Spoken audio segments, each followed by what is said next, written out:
Hello friends, good morning. നമ്മുടെ Kerala TV സീരിയലിലേക്ക് എല്ലാവർക്കും സ്വാഗതം. അങ്ങനെ നയനെ കൊച്ചിനെ സമാധാനിപ്പിച്ചുകൊണ്ടിരിക്കുകയാണ്. അമ്മയെ കാണാൻ പോവാമെന്നും പറഞ്ഞു. അപ്പോഴാണ് ദേവയാനി ഇറങ്ങി വരുന്നത്. ദേവയാനിയെ കണ്ടപ്പോഴേക്കും മോളാകെ വിഷമിച്ചിരിക്കാം. ഇവിടെ ഇപ്പം മോളെ സ്നേഹിക്കാൻ മുത്തശ്ശനും മുത്തശ്ശിയും ആദർശേട്ടനും മാത്രമല്ലേ ഉള്ളൂ എന്നൊക്കെയുള്ള കാര്യങ്ങൾ നയനെ ഇങ്ങനെ ചോദിക്കുക കേട്ടോ.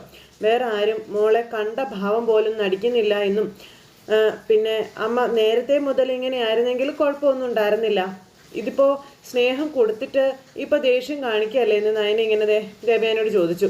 ഞാനേ നിന്നെക്കുറിച്ച് മോളെ ഇത്രയും നേരം ചിന്തിച്ചുകൊണ്ടിരുന്നതെന്നും സത്യം പറഞ്ഞാൽ നിനക്ക് മാത്രമേ ഇങ്ങനെയൊക്കെ ആവാൻ കഴിയുള്ളൂ എന്നും ദേവയാനി നയനയോട് പറയുക. നിന്നെപ്പോലെയുള്ള പെൺകുട്ടികളാണ് ആൺകുട്ടികൾക്ക് തെറ്റ് ചെയ്യാനേ പ്രചോദനമാകുന്നതെന്നൊക്കെ പറയുമ്പോൾ നയന ഇങ്ങനെ നിസ്സഹായതയോടുകൂടി നിൽക്കുവാണ്. ആദർശനെ ന്യായീകരിച്ചുകൊണ്ട് നീ കൂടെ നിൽക്കുക, ഒരിക്കൽ പോലും അവൻ ചെയ്തത് തെറ്റാണെന്ന് നീ പറഞ്ഞിട്ടില്ല എന്നും ദേവയാനി പറയുമ്പോൾ ഇപ്പോഴും ഞാൻ വിശ്വസിക്കുന്നില്ല അമ്മേ, ആദർശേട്ടൻ തെറ്റ് ചെയ്തിട്ടുണ്ടെന്ന്. അപ്പോൾ പിന്നെ ഈ കുട്ടി ആരാ ഇവളുടെ അച്ഛൻ എന്നൊക്കെ ദേവയാനി നയനയോട് ചോദിച്ചു. അത് പിന്നെ ആരാണെന്നൊക്കെ പറയേണ്ട ആള് സംസാരിക്കാൻ പോലും കഴിയാതെ കിടക്കുകയല്ലേന്ന് ചോദിച്ചു നയന. പക്ഷെ ഇവളുടെ അമ്മയ്ക്ക് സംസാരശേഷിയുള്ള സമയത്ത് ആ കുട്ടി ആദർശന്റെ മുത്തശ്ശനോട് പറഞ്ഞിട്ടുണ്ട്, അനന്തപുരിയിലെ കൊച്ചുമോനാണ് ചന്തുമോളുടെ അച്ഛൻ എന്നുള്ളതെന്നൊക്കെ പറഞ്ഞ്. അപ്പോഴും ഈ കൊച്ചിങ്ങനെ ഇവർ രണ്ടുപേരും നോക്കിയിരിക്കുക. അത് മാത്രമാണോ, അനഘ എന്ന പെൺകുട്ടി മരിച്ചു എന്ന് കരുതി അവളുടെ വീട്ടിലേക്ക് പോയപ്പോൾ ആദർശിന്റെ ഫോട്ടോ ആ വീടിന്റെ ഭിത്തിയിൽ ഉണ്ടായിരുന്നില്ലേ എന്ന് ദേവയാനി നയനയോട് ചോദിച്ചു. പിന്നെ അതിനൊക്കെ ആദർശും അഭിയും അവൻ്റെ മുത്തശ്ശനും ഒക്കെ സാക്ഷിയായതും അല്ലേ എന്ന് ചോദിക്കുമ്പം എൻ്റെ അമ്മേ, ഇന്നത്തെ കാലത്ത് ഒരു ഫോട്ടോ ഉണ്ടാക്കാനാണോ പാട്? ആരെല്ലാം എന്തെല്ലാം വിഷ്വൽസും അതുപോലെ തന്നെ ഫോട്ടോസും ഒക്കെ ഉണ്ടാക്കി വിടുന്നത്, വിശ്വസിക്കാതിരിക്കാൻ പറ്റാത്ത രീതിയിൽ. അപ്പോൾ അതിൻ്റെയൊക്കെ പിന്നാലെ പോയി കഴിഞ്ഞാൽ നമ്മുടെ മനസ്സമാധാനം പോകത്തേ ഉള്ളൂ എന്ന് നയന ദേവയാനിയോട് പറഞ്ഞു. എനിക്ക് എൻ്റെ ആദർശേട്ടനെ വിശ്വാസമാണെന്ന് പറയുമ്പോൾ ആയിക്കോട്ടെ, അങ്ങനെ തന്നെ ആയിക്കോട്ടെ, പക്ഷേ എനിക്ക് അവന് തീരെ വിശ്വാസം ഇല്ല എന്ന് ദേവയാനി പറഞ്ഞു. എന്ന് വെച്ചാൽ ആദർശേട്ടന് മുഖം കൊടുക്കാതെ അമ്മ നടക്കരുത് കേട്ടോ, ആദർശേട്ടനോട് മിണ്ടാതെ ഇരിക്കരുത് കേട്ടോ എന്നൊക്കെ ദേവയാനിയോട് പറഞ്ഞു കൊടുക്കുമ്പോൾ, മോളെ എനിക്കിനി അവനെ പഴയതുപോലെ സ്നേഹിക്കാൻ പറ്റുമെന്നൊന്നും തോന്നുന്നില്ല എന്ന് ദേവയാനി പറയാം. ബാക്കി എല്ലാവരുടെയും കണ്ണ് അവൻ മൂടിക്കെട്ടിക്കോട്ടെ, പക്ഷേ നിന്നെപ്പോലെ ഒരു ഭാര്യയെ ഒരിക്കലും അവൻ വഞ്ചിക്കാൻ പാടില്ലായിരുന്നു എന്ന് വീണ്ടും വീണ്ടും ദേവയാനി ഇങ്ങനെ പറയുമ്പോൾ, എന്നെ ആദർശേട്ടൻ വഞ്ചിച്ചു എന്നുള്ളൊരു വിശ്വാസം അതെനിക്ക് ഇപ്പോഴും ഇല്ല അമ്മയെന്ന് നയന അന്നേരം പറഞ്ഞു. അതുകൊണ്ട് തന്നെ ആദർശേട്ടനെ വെറുക്കാനും എനിക്ക് പറ്റില്ല അമ്മയെന്നും നയന തീർത്ത് പറയാം. മോൾ ഇത്രയും നേരം ഇതിനകത്തിരുന്ന് ശ്വാസം മുട്ടുകയായിരുന്നില്ലേ, ഞങ്ങളൊന്ന് പുറത്തു പോയിട്ട് വരാമെന്നും പറഞ്ഞതേ നയന പോകാൻ നോക്കുമ്പം, മോളെ നീ വന്നിട്ട് വേഷമൊന്നും മാറിയില്ലല്ലോ, അപ്പോൾ വേഷമൊക്കെ ഞാൻ പിന്നെ മാറിക്കോളാം അമ്മയെന്നും പറഞ്ഞുകൊണ്ട് നയന കൊച്ചിനെയും കൂട്ടിക്കൊണ്ട് പുറത്തേക്ക് പോവുക. അങ്ങനെ അവർ രണ്ടുപേരും പോകുന്നത് ദേവയാനി നോക്കിക്കൊണ്ട് ഇങ്ങനെ നിൽക്കുക കേട്ടോ. ആ കുഞ്ഞാണെങ്കിൽ തിരിഞ്ഞു നോക്കിയാ പോകുന്നത്. എന്നിട്ട് തിരിഞ്ഞു നോക്കി ദേവയാനിയെ നോക്കി ഇങ്ങനെ നിൽക്കുക. ദേവയാനി അന്നേരം ഭയങ്കര ദേഷ്യത്തിൽ ഇങ്ങനെ നിൽക്കുക. അപ്പോൾ മോളിങ് വന്നേപ്പോൾ നമുക്ക് പോവാം എന്നും പറഞ്ഞ് നയന കൊച്ചിനെയും കൂട്ടിക്കൊണ്ട് അവിടെ നിന്ന് അങ്ങ് പോണു. ആ സമയം പിന്നെ കാണിക്കുന്നത് കനകം ഇങ്ങനെ ഇരിക്കുക കേട്ടോ. അപ്പോൾ നവ്യയും ജലജയും കൂടെ അങ്ങോട്ടേക്ക് വന്നു. ജലജ പറഞ്ഞു, എന്നാൽ ഞാൻ അങ്ങോട്ടേക്ക് പോവുക കേട്ടോ എന്ന്. ഇടയ്ക്ക് നിനക്ക് അങ്ങോട്ടേക്കൊക്കെ ഒന്ന് വന്നൂടെ കനകേ, നിന്റെ ഒരു മോൾ അവിടെ ഉണ്ടല്ലോ എന്ന് പറഞ്ഞുകൊണ്ട് കനക ഇങ്ങനെ നോക്കി നിൽക്കുക. പിന്നെ ഇപ്പം നിനക്ക് അങ്ങോട്ട് വരാൻ തടസ്സമൊന്നും ഇല്ലല്ലോ എന്നൊക്കെ പറഞ്ഞു. കനകത്തിന് അത്ഭുതം. ആ നവ്യമോള് കുഞ്ഞുമായിട്ട് അങ്ങോട്ട് വന്നു കഴിഞ്ഞാലേ ഇടയ്ക്കിടയ്ക്ക് ഞാനും ഗോവിന്ദേണ്ണും അങ്ങോട്ട് വരുമെന്ന് പറഞ്ഞു കനകം. ശരി എന്ന് പറഞ്ഞ് ജലജ നിൽക്കുക. അപ്പം ഞങ്ങൾക്കിനി കുഞ്ഞിനെ കാണാതിരിക്കാനേ പറ്റില്ല എന്നും കനക പറയുമ്പോൾ, അവിടെ വന്നു കഴിഞ്ഞാൽ പലരെയും നിനക്ക് കാണാമെന്ന് ജലജ പറയുക. അത് കേട്ടപ്പം, അല്ല ജലജെ, നിന്റെ പറച്ചിൽ കേട്ടാൽ തോന്നുമല്ലോ ഞാൻ അറിയാത്ത ആരോ അവിടെ ഉണ്ടെന്ന്. അപ്പോഴേക്കും നമ്മുടെ നവ്യയ്ക്ക് ടെൻഷനായി. അറിയാത്തവരുണ്ടോ അറിയുന്നവരുണ്ടോ എന്നൊന്നും എനിക്കറിയത്തില്ല എന്ന് ജലജ അങ്ങും ഇങ്ങും തൊടാതെ പറയുമ്പം, ഒരു കാര്യം ഞാൻ പറഞ്ഞേക്കാം, എന്തെങ്കിലും ഉണ്ടെങ്കിൽ അത് തെളിച്ച് പറഞ്ഞേക്കണം, ചുമ്മാ മനസ്സിൽ വെച്ചുകൊണ്ടിരിക്കരുത് കേട്ടോ എന്ന് കനകം ജലജയോട് പറയുമ്പം, അയ്യോ ഞാനൊന്നും പറയുന്നില്ലേ പൊന്നെ മോളെ, എന്നാൽ പിന്നെ ഞാൻ പോയിട്ട് വരാം കേട്ടോ എന്നും പറഞ്ഞ് ജലജ ഭയങ്കര സോപ്പിംഗ് ഒക്കെ ആയിട്ട് അവിടെ നിന്ന് പോയി. അതെന്താ മോളെ ഇവളിങ്ങനെ പറഞ്ഞ് അടുക്കളയിൽ നിന്നപ്പോഴും അവളിങ്ങനെ മുള്ളു വെച്ചാൽ സംസാരിച്ചെന്ന് പറയുമ്പം, അമ്മ വെറുതെ അവരെ തല്ലിയിട്ടൊന്നും കാര്യമില്ല, നമ്മൾ ചിന്തിക്കുന്നത് പോലെ ഒന്നും അല്ല മറ്റുള്ളവരുടെ സ്വഭാവം ഒന്നും. നമ്മൾ നല്ലവരെന്ന് ചിന്തിക്കുന്നവരായിരിക്കും നമ്മൾ ചിലപ്പോൾ ചിന്തിക്കുന്നതിനേക്കാളും അപ്പുറം വിഷം ഉള്ളിൽ വെച്ച് നടക്കുന്നവരെന്നൊക്കെ നവ്യ പറഞ്ഞു. അപ്പോൾ അവൾ എന്തോ നിന്നോട് പറഞ്ഞു കാണുമല്ലോ, അപ്പോൾ എന്നോടൊന്നും പറഞ്ഞില്ല അമ്മേ. ഇനിയിപ്പോൾ അമ്മ ഉദ്ദേശിച്ചതുപോലെ അമ്മ അറിയാത്ത ആരെങ്കിലും അനന്തപുരി തറവാട്ടിലുണ്ടെങ്കിൽ അമ്മ അങ്ങോട്ട് പോകുമ്പോൾ കാണാവല്ലോ എന്ന് നവ്യ പറഞ്ഞു. അത് കേട്ടപ്പോൾ അതെ നവ്യ മോളെ, അമ്മ ഒരു കാര്യം പറഞ്ഞേക്കാം, ആ പോയവളെ നീ സൂക്ഷിക്കണം. അവരിടയ്ക്കിടയ്ക്ക് ഇങ്ങോട്ടേക്ക് വരുന്നതേ നിന്നെയും കുഞ്ഞിനെയും കാണാൻ വേണ്ടിയിട്ടൊന്നും അല്ല, നിന്റെ മനസ്സിനെ ചൂട് പിടിപ്പിക്കാനാണെന്ന കാര്യം പറയുമ്പോൾ എൻ്റെ മനസ്സിനെ അവരങ്ങനെ ചൂട് പിടിപ്പിച്ചൊന്നും ഇല്ല അമ്മേ. അബിക്കിപ്പോൾ എന്നോട് ഭയങ്കര സ്നേഹമല്ലേ, പിന്നെ അതുകൊണ്ട് ഇനി ഞാനുമായിട്ട് വഴക്കൊന്നും വേണ്ടാന്ന് വെച്ചിട്ടാ അവരിടയ്ക്കിടയ്ക്ക് ഇങ്ങോട്ടേക്ക് വരുന്നതെന്നൊക്കെ പറഞ്ഞു. അങ്ങനെ എന്നോട് പറഞ്ഞതെന്നും പറഞ്ഞു നവ്യ അകത്തേക്ക് കയറിപ്പോയപ്പോൾ എന്തോ ഉണ്ടല്ലോ എന്ന് പറഞ്ഞ് കനക അവിടെ നിൽക്കുവാണ്. ഇത് കഴിഞ്ഞ് പിന്നെ കാണിക്കുന്നത് നമ്മുടെ അനഘയെ ഡ്രസ്സൊക്കെ മാറ്റിച്ചുകൊണ്ടിരിക്കുക അവിടുത്തെ ചേച്ചി. അപ്പോൾ വീട്ടിലേക്ക് ആരോ വന്നു. അപ്പോൾ വന്ന് ശബ്ദം കേട്ടപ്പോൾ ചേച്ചി അങ്ങോട്ടേക്ക് ചെന്നു. ഇതാരാ, മോളായിരുന്നോ? ഇതാരാ എന്ന് മോളോട് ആ ചേച്ചി ചോദിക്കും. ഇത് നയനാമ്മയാണെന്നും പറഞ്ഞ് കൊച്ചു പറഞ്ഞു കൊടുത്തു. ഓ, മോളുടെ ഇപ്പോഴത്തെ അമ്മയാണല്ലേ. അപ്പോൾ രണ്ടാളും വാ എന്നും പറഞ്ഞ് ഇവരെ രണ്ടുപേരെയും അകത്തേക്ക് വിളിച്ചു. ഈ സമയത്ത് ചെന്ന് കുഞ്ഞ് അമ്മയെ കണ്ടതും അമ്മയെന്നും പറഞ്ഞ് ഓടിച്ചെന്ന് ഇങ്ങനെ അനഘയെ തൊട്ടും തഴുകിയൊക്കെ ഇങ്ങനെ നിൽക്കുക. അപ്പോൾ നയനയ്ക്ക് ഇത് കണ്ടപ്പോൾ സങ്കടമായിട്ടോ. എന്നിട്ട് അമ്മയ്ക്ക് കുഞ്ഞൊരു ഉമ്മയൊക്കെ കൊടുത്തു. അങ്ങനെ ഉമ്മയൊക്കെ കൊടുത്ത് കുഞ്ഞിങ്ങനെ അമ്മയുടെ അടുത്ത് നിൽക്കുമ്പോൾ അനഘയുടെ കണ്ണിൽ നിന്ന് ഇങ്ങനെ കണ്ണുനീര് വീണുകൊണ്ടിരിക്കുക കേട്ടോ, രണ്ട് സൈഡിൽ കൂടെയും. ആ ഒരു സമയത്ത് എൻ്റെ നയനാമയെ കണ്ടോ എന്നും പറഞ്ഞുകൊണ്ട് കുഞ്ഞിങ്ങനെ അനഘയ്ക്ക് കാണിച്ചു കൊടുക്കുക. പക്ഷേ കാണത്തില്ലല്ലോ. ചേച്ചി എന്തെങ്കിലും മാറ്റം ഉണ്ടോ എന്ന് നയന ചോദിക്കുമ്പോൾ ഒരു മാറ്റവും ഇല്ല മോളെ, ഇതേ കിടപ്പ് തന്നെയാ, ഇടയ്ക്ക് എന്തൊക്കെയോ ചിന്തിച്ച് കരയുന്നത് കാണാമെന്നൊക്കെ ആ ചേച്ചി നയനോട് പറഞ്ഞു. കുഞ്ഞിനെ കുറിച്ചായിരിക്കും ആലോചിക്കുന്നത്, മറ്റെന്താ ആലോചിക്കാനാണെന്നൊക്കെ ആ ചേച്ചി ഇങ്ങനെ പറഞ്ഞു. കരയുന്ന അമ്മയുടെ കണ്ണുനീരൊക്കെ തുടച്ച് ചന്തുമോൾ ഇങ്ങനെ തൊട്ടരികൾ ഇങ്ങനെ നിൽക്കുന്നു. ഇത് കാണുമ്പോൾ ഒന്നും പേടിക്കണ്ട കേട്ടോ, അനഘയുടെ കുഞ്ഞിനെ ഞാൻ സ്വന്തം മോളായിട്ട് തന്നെ ഏറ്റെടുത്ത് കഴിഞ്ഞു എന്ന് നയന ഇങ്ങനെ പറയാം. അതുപോലെ അനന്തപുരി തറവാട്ടിലെ ഒരംഗമാണ് ഇപ്പോൾ മോളെന്നൊക്കെ പറയുമ്പോഴാണ് നയന ഈ അനഘയോട്. അപ്പോൾ ചന്തമോൾ ഇങ്ങനെ നയനയെ നോക്കുക. ഇനി മോളുടെ വിവാഹം വരെ ഒരു കുറവുമില്ലാതെ അവൾ അവിടെ തന്നെ കഴിയുമെന്ന കാര്യങ്ങളും നയന ഇങ്ങനെ പറയുന്നുണ്ട്. അതൊക്കെ കേൾക്കുമ്പോൾ അനഘയുടെ കണ്ണിൽ നിന്ന് പിടിപിടാന്നിങ്ങനെ ഒഴുകിക്കൊണ്ടിരിക്കുക. അപ്പോൾ ആ ചേച്ചി പറഞ്ഞു ഇതൊക്കെ മൂർത്തി സാറ് വരുമ്പോൾ പറയാറുണ്ട്, അതുകൊണ്ട് കുഞ്ഞിൻ്റെ കാര്യത്തിൽ മോൾക്ക് ഒരു പേടിയില്ല എന്ന കാര്യമൊക്കെ ഇങ്ങനെ ആ ചേച്ചി ഇങ്ങനെ പറഞ്ഞു. ഇടയ്ക്ക് ആദർശൻ ഇവിടെ വന്നിരുന്നല്ലേ എന്ന് ചോദിച്ചപ്പോൾ വന്നിരുന്നു, അന്ന് തന്നെ ആദർശ് സാറിൻ്റെ അനിയനും ഇവിടെ വന്നിരുന്നു എന്ന കാര്യം ആ ചേച്ചി പറയുമ്പോൾ നയന ഇങ്ങനെ നോക്കുക. അബി ഇടയ്ക്ക് ഇവിടെ വരാറുണ്ടോ എന്ന് ചോദിച്ചു. അബി സാറാണ് മിക്കപ്പോഴും ഇവിടെ വരാറുള്ളതെന്ന് ആ ചേച്ചി അന്നേരം പറയാം. അബിയുടെ കള്ളക്കളിയൊക്കെ പൊളിയുക. അപ്പോൾ ഇവിടെ വന്നിട്ട് മോൾക്ക് എന്തെങ്കിലും മാറ്റം ഉണ്ടോ എന്ന് നോക്കിയേച്ച് പോകുമെന്നും പറഞ്ഞു. എന്താണെന്നറിയില്ല, അബിസാറ് വരുമ്പോഴൊക്കെ മോളുടെ മുഖം ഇരുണ്ട് മൂടുമെന്ന കാര്യങ്ങളും ഇങ്ങനെ പറയുക കേട്ടോ. അപ്പോഴേക്കും നമ്മുടെ നയനയ്ക്ക് എന്തൊക്കെയോ സംശയം. അതിൻ്റെ കാരണം മോൾക്ക് എന്താണെന്ന് പറയാൻ പറ്റത്തില്ലല്ലോ എന്നും പറഞ്ഞു. അങ്ങനെ ആ ചേച്ചി ഭയങ്കര ദയനീയമായിട്ട് നിൽക്കുക. ആദർശ് സാറും മൂർത്തി സാറും ഒക്കെ വന്ന് കഴിയുമ്പോൾ പിന്നെ ഒരേ കരച്ചിലാണെന്ന കാര്യവും ആ ചേച്ചി പറഞ്ഞു. അപ്പോൾ തൊരാതെ കണ്ണുനീരിങ്ങനെ പോകുന്നത് കാണാം എന്നും പറഞ്ഞു. കണ്ടില്ലേ, ചന്തുമോള് വന്നാലും ഇതുതന്നെയാണ് സ്ഥിതി എന്നൊക്കെ പറഞ്ഞു. അങ്ങനെ അനഘയെ കാണാൻ ചെന്ന നമ്മുടെ നയന പുതിയ പുതിയ തിരിച്ചറിവുകളിലേക്ക് പോവുകയാണ്. അങ്ങനെ ഇതൊക്കെ കണ്ട് നയന പേടിക്കണ്ട കേട്ടോ, സങ്കടപ്പെടേണ്ട, കുഞ്ഞിൻ്റെ അച്ഛൻ ആദർശേട്ടനാണെന്നാണ് അന്ന് ഇവിടെയുള്ള ബന്ധുക്കളും ആൾക്കാരൊക്കെ പറഞ്ഞിരുന്നത്. എന്നാൽ ആദർശേട്ടൻ അങ്ങനെ ഒരു തെറ്റ് ചെയ്യില്ല എന്ന് എനിക്കറിയാമെന്നും പിന്നെ ഈ വീടിൻ്റെ ഭിത്തിയിൽ എങ്ങനെയാ ഫോട്ടോ വന്നു എന്ന് ഇപ്പോഴും ഒരു പിടുത്തവും കിട്ടുന്നില്ല എന്നും നയന ഈ അനഘയോട് പറയുന്നു. ഇനിയിപ്പോൾ കുഞ്ഞിൻ്റെ അച്ഛൻ ആദർശേട്ടനാണെങ്കിലും അല്ലെങ്കിലും ശരി, മോളെ ഞങ്ങൾ എവിടേക്കും വിടില്ല കേട്ടോ എന്നൊക്കെ ഇങ്ങനെ നയന പറയപ്പോഴെല്ലാം കൊച്ചിങ്ങനെ നയനയെ നോക്കുവാണേ. അങ്ങനെ കുഞ്ഞ് മനസ്സിൽ ഇങ്ങനെ ആ ഒരു ഇതൊക്കെ ഇങ്ങനെ കലങ്ങി മറിയുക. അപ്പോൾ മോൾ എൻ്റെ സ്വന്തം മോളായിട്ട് തന്നെ വളരും ഇനിയുള്ള കാലം എന്നൊക്കെ പറഞ്ഞു. അതൊക്കെ കേൾക്കുമ്പോൾ ഇങ്ങനെ കരഞ്ഞുകൊണ്ട് കിടക്കാനല്ല അനഘയ്ക്ക് പറ്റുള്ളൂ. അനഘയുടെ ഈ ഒരു അവസ്ഥയ്ക്ക് എന്തെങ്കിലും ഒരു അത്ഭുതം സംഭവിച്ചു മാറ്റം ഉണ്ടായാൽ അപ്പോഴും ചന്തുമോളുടെ അമ്മയുടെ സ്ഥാനം ഞാൻ വിട്ട് കളയില്ല കേട്ടോ എന്നൊക്കെ ഇങ്ങനെ നമ്മുടെ നയന അനഘയോട് പറയാം. പിന്നെ നമ്മൾ രണ്ടമ്മമാരായിരിക്കും മോൾക്ക് തുടങ്ങിയതെല്ലാം നയന ഇങ്ങനെ അനഘയോട് പറഞ്ഞു. അപ്പോൾ അമ്മ എന്തിനാ കരയുന്നതെന്ന് കൊച്ച് അനഘയോട് ചോദിച്ചു. അപ്പോഴും കണ്ണിൽ നിന്ന് ഇങ്ങനെ കണ്ണുനീര് പിടിവിടാന്ന് വീണുകൊണ്ടിരിക്കുക. കുഞ്ഞാണെങ്കിൽ ആ കണ്ണുനീരൊക്കെ തുടച്ച് ഇങ്ങനെ തൊട്ടരികിൽ നിൽക്കുന്നു. ആ സമയത്ത് അമ്മയും മോൾ ഇവിടെ നിൽക്കട്ടെ, മോൾ ഇങ്ങോട്ട് വന്നും പറഞ്ഞുകൊണ്ട് ആ ചേച്ചി നയനയും കൂട്ടിക്കൊണ്ട് അങ്ങോട്ടേക്ക് പോയി. കുഞ്ഞാണെ അമ്മയെ കണ്ണുനീരൊക്കെ തുടച്ച് ഇങ്ങനെ അരികിൽ തന്നെ നിൽക്കുന്നു. ഈ സമയം പിന്നെ കാണിക്കുന്നത് ജലജയാട്ടോ. ജലജ ഇങ്ങനെ കയറി വരുമ്പോൾ നമ്മുടെ മുത്തശ്ശനാണ് അവിടെ ഇരിപ്പുണ്ട്. മുത്തശ്ശനെ കണ്ടപ്പോൾ തന്നെ ഒരു വല്ലാത്തൊരു ചിരിയൊക്കെ ചിരിച്ച് ആശാത്ത് കയറി വരിക.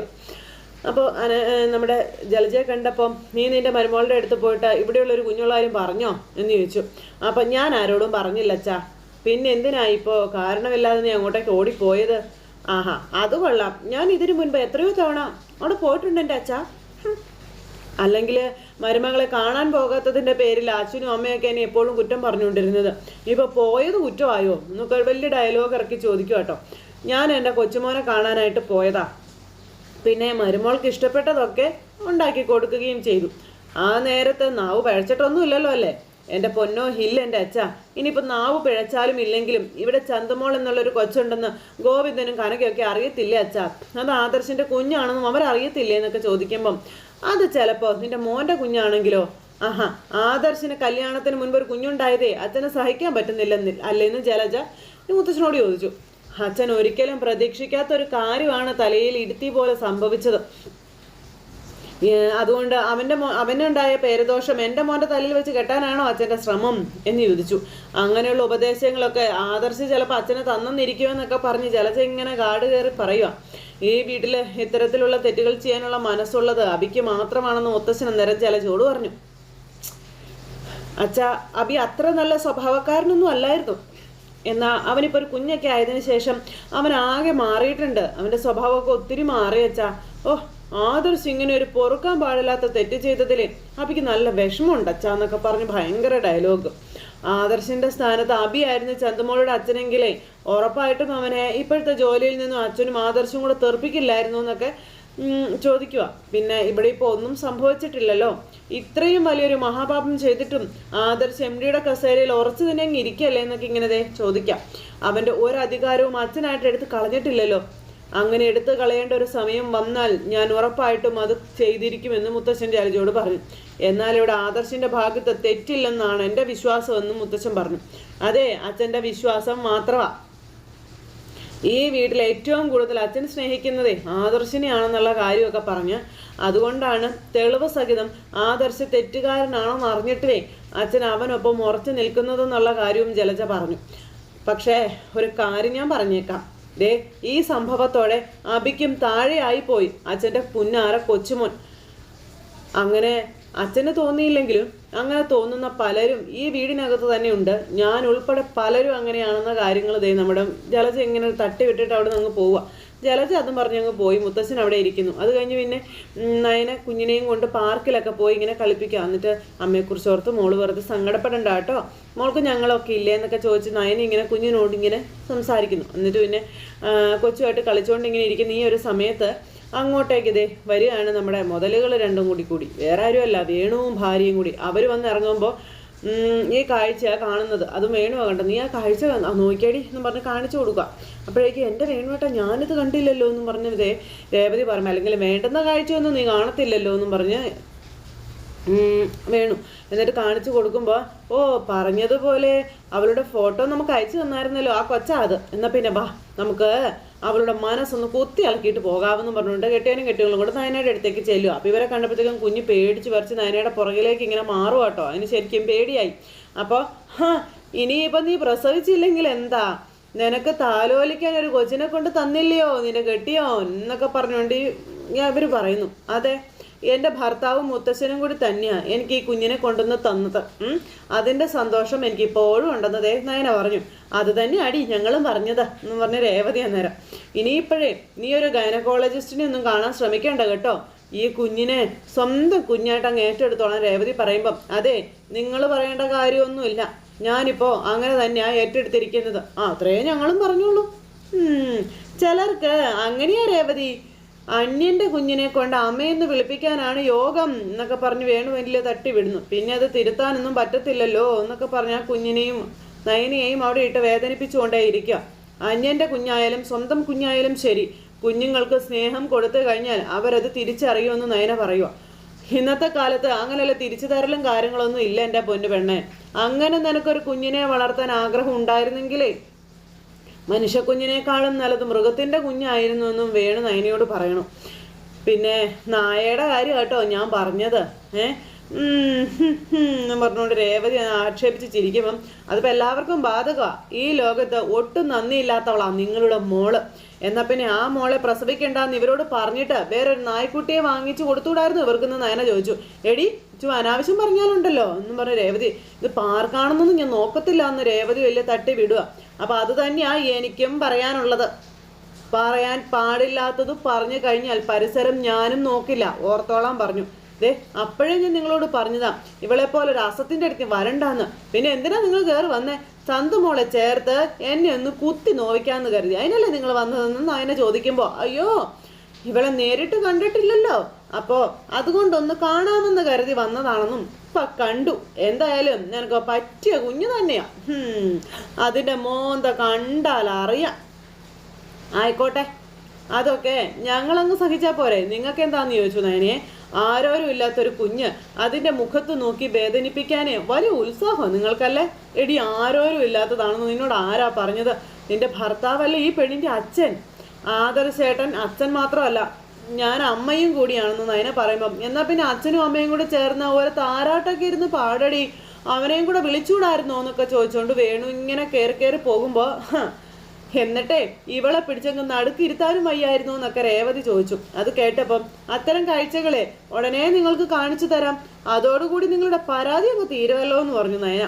രേവതി, നീ വാ, തല തിരിഞ്ഞ സന്തതികൾ ഇങ്ങനെയേ സംസാരിക്കത്തുള്ളൂ. വാ നമുക്ക് പോകാം എന്ന് പറഞ്ഞുകൊണ്ട് അവർ രണ്ടുപേരും കൂടെ അങ്ങ് പോയി. എന്നാലും വല്ലാത്തൊരു പണിയായിപ്പോയല്ലേ വേണുവേട്ടാ. പിന്നെ അല്ല, നീ വാ എന്നും പറഞ്ഞ് രേവതിയും കൂട്ടിക്കൊണ്ട് വേണു ഇവിടുന്ന് പോയി.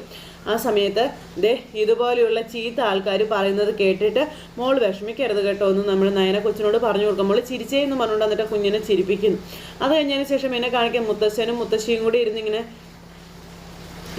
സംസാരിക്കുക. അപ്പോൾ കുഞ്ഞിൻ്റെ ഡേറ്റ് ഓഫ് ബർത്ത് എന്നാണെന്ന് ഇദ്ദേഹത്തിന് അറിയാമോ എന്നിങ്ങനെ ചോദിച്ചു കേട്ടോ നമ്മുടെ മുത്തശ്ശി. അല്ല, എനിക്കറിയില്ല, ഞാൻ ചോദിച്ചില്ല. എന്താ താൻ അങ്ങനെ ചോദിക്കാൻ? അല്ല, ആ കുഞ്ഞിൻ്റെ പിറന്നാളൊക്കെ വരുമ്പോൾ ചെറിയ തോതിലെങ്കിലും ഒരു കേക്കൊക്കെ മുറിക്കണ്ടേന്ന് ചോദിച്ചു. അപ്പോൾ ചെറിയ തോതിലല്ല, വലിയ തോതിൽ തന്നെ കേക്ക് മുറിക്കണമെന്ന് മുത്തച്ഛൻ പറയുന്നു. അതൊക്കെ മോൾക്കൊരു സന്തോഷമല്ലേ എന്നിങ്ങനെ ചോദിക്കുന്നു. അപ്പോൾ അത് കേട്ടുകൊണ്ടാണ് ദേവയാനി അങ്ങോട്ടേക്ക് വരുന്നത്. നീ നന്നായി സ്നേഹിച്ചുകൊണ്ടിരുന്നുള്ള ചന്തമോളെ, നീ എന്താ ഇപ്പം മോളെ വെറുത്തത്? അത് മോൾക്ക് ഭയങ്കര വിഷമമായെന്ന് പറഞ്ഞു. അപ്പോൾ എൻ്റെ വിഷമം ഞാൻ ആരോട് പറയാനാണെന്ന് ദേവയാനി ഒച്ചത്തിൽ ചോദിക്കുമ്പം, നീ ഇന്നൊരു അമ്മയാണ്, അമ്മായിയമ്മയാണ്. നവിയെപ്പോലെ നയനിയും അമ്മയായിരുന്നെങ്കിൽ നീ ഒരു മുത്തശ്ശിയുമായനെ. അത്രയ്ക്കെത്തിയ നിനക്ക് പക്വതയില്ല എന്ന് പറഞ്ഞാൽ അത് വലിയ നാണക്കേടല്ലേ ദേവയാനി എന്ന് ചോദിച്ചു മുത്തശ്ശൻ. എനിക്ക് ഒരു നാണക്കേടും ഇല്ല, എൻ്റെ ജീവിതത്തിൽ ഇങ്ങനെ ഒരു അപമാനം ഒരിക്കലും ഉണ്ടായിട്ടില്ല എന്നും പറഞ്ഞുകൊണ്ട് ദേവയാനി കിടന്ന് ഒച്ച വയ്ക്കാം. അപ്പോൾ ആര് പറഞ്ഞു ഉണ്ടായിട്ടില്ല എന്ന്? ആദർശിൻ്റെ കല്യാണം കഴിഞ്ഞപ്പോൾ അതാണ് നിൻ്റെ ജീവിതത്തിലെ ഏറ്റവും വലിയ അപമാനമെന്ന് നീ പറഞ്ഞില്ലേ എന്ന് മുത്തശ്ശി ചോദിക്കുക. എന്നിട്ട് ഇപ്പം എന്തായെന്ന് ചോദിച്ചു. അന്ന് അപമാനം സ്വന്തം മരുമകളായിരുന്നു, എന്നാൽ ഇന്ന് ആ മരുമകളെ വഞ്ചിച്ചു എന്ന് പറഞ്ഞാൽ നിൻ്റെ വേദന. അപ്പോൾ എനിക്ക് തർക്കിക്കാനൊന്നും വയ്യച്ചാ, തർക്കിച്ചാലേ നീ ജയിക്കില്ല, അതുകൊണ്ടാണ് തർക്കിക്കാത്തതെന്ന് പറഞ്ഞ് ഇവർ നിന്ന് സംസാരിക്കുമ്പോഴാണ് നയന കൊച്ചിന് കൈ നിറയെ സാധനങ്ങളൊക്കെ ആയിട്ട് കയറി വരുന്നത്, കളിപ്പാട്ടമൊക്കെ ആയിട്ട്. അപ്പോൾ മുത്തശ്ശിയുടെ പൊന്നുമോൾ എത്തിയല്ലോ, ഒരുപാട് സമ്മാനങ്ങളും ഒക്കെ ആയിട്ടാണല്ലോ വന്നിരിക്കുന്നത്. അപ്പം മോൾക്ക് വേണ്ടതെല്ലാം വാങ്ങിച്ചു കൊടുത്തു, കളിപ്പാട്ടവും ഡ്രസ്സും ഒക്കെ വാങ്ങിച്ചു എന്ന് പറയുന്നതിനാ. അപ്പം ഞങ്ങൾക്കൊന്നും വാങ്ങിച്ചില്ലേ മോളെ എന്ന് കുഞ്ഞിനോട് മുത്തശ്ശൻ ചോദിക്കുമ്പം, മുത്തശ്ശനും മുത്തശ്ശിക്ക് കളിപ്പാട്ടങ്ങൾ വാങ്ങിച്ചിട്ടില്ലേന്ന് ചോദിച്ചതെന്ന് നയന കൊച്ചിനോട് പറഞ്ഞു. അപ്പോൾ നമുക്കൊരു തോക്ക് വാങ്ങിച്ചു കൊടുത്താലോ? അയ്യേ, വലിയവര് പൊട്ടാസ് പൊട്ടിക്കോ എന്ന് കുഞ്ഞിങ്ങനെ അവരോട് ചോദിച്ചു. അപ്പോൾ പിന്നെ മോളുടെ മുത്തശ്ശനും മുത്തശ്ശിയൊക്കെ ഇഷ്ടം പോലെ പൊട്ടാസ് പൊട്ടിക്കുമായിരുന്നു എന്ന് നമ്മുടെ നയന അന്നേരം പറഞ്ഞു. അതൊക്കെ കേൾക്കുമ്പോൾ ദേവയാനിക്ക് ഇഷ്ടപ്പെടുന്നില്ല. മോള് വന്ന് മുത്തശ്ശനൊരു ഉമ്മ വന്നേന്ന് പറഞ്ഞുകൊണ്ട് കുഞ്ഞിനെ കൊണ്ടൊരു ഉമ്മയൊക്കെ മേടിക്കുകയായിരുന്നു ഇവിടെ മുത്തശ്ശൻ. അപ്പോൾ മുത്തശ്ശിക്കും കൊടുത്തു. ഈ സമയത്ത് നയന ദേവയാനിയോട് ചോദിച്ചു, ഈ മുത്തശ്ശിക്ക് ഉമ്മയൊന്നും വേണ്ടേന്ന്. എനിക്കൊരു ഉമ്മയെങ്കിൽ അമ്മയൊന്നും വേണ്ട എന്ന് പറഞ്ഞുകൊണ്ട് ദേവയാനി ഇങ്ങനെ നിൽക്കുന്നു. അപ്പോൾ കുഞ്ഞിങ്ങനെ പേടിച്ച് വിറച്ച് ദേവയാനി നോക്കി നിൽക്കുന്നിടത്ത് ഇന്നത്തെ കഥ അവസാനിച്ചു. എന്തായാലും അബിക്ക് ഇനി അധികം ആയുസ്സൊന്നുമില്ല, അല്പായുസും കൊണ്ടാണ് അബിയുടെ ഈ കയറ്റം മൊത്തം. അതിനി എങ്ങനെയൊക്കെ ആയി തീരുമെന്ന് കാത്തിരുന്ന് കാണാൻ എല്ലാവർക്കും ടാറ്റാ.